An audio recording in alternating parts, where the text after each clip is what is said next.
ગરમીમાં વાવેલ સકાટાની variety Shambhu.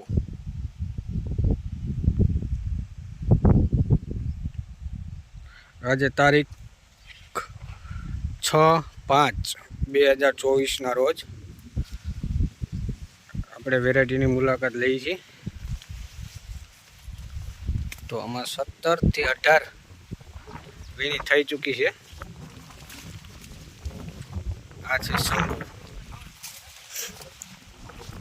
સકાટાને new hybrid.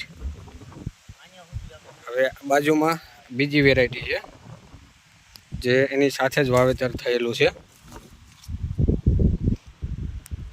તો આપ જોઈ શકો છો, આ અન્ય કંપનીની વેરાયટી છે જેનું વાવેતર ગરમીમાં થયેલું હતું. એની બાજુમાં જ સકાટા કંપનીની વેરાયટી શંભુનું વાવેતર છે. ફૂલ ગરમીની અંદર ક્વોલિટી અને પ્લાન્ટ બંને એક્સિલન્ટ જોવા મળે છે. તો આપ જોઈ શકો છો શંભુની ક્વોલિટી.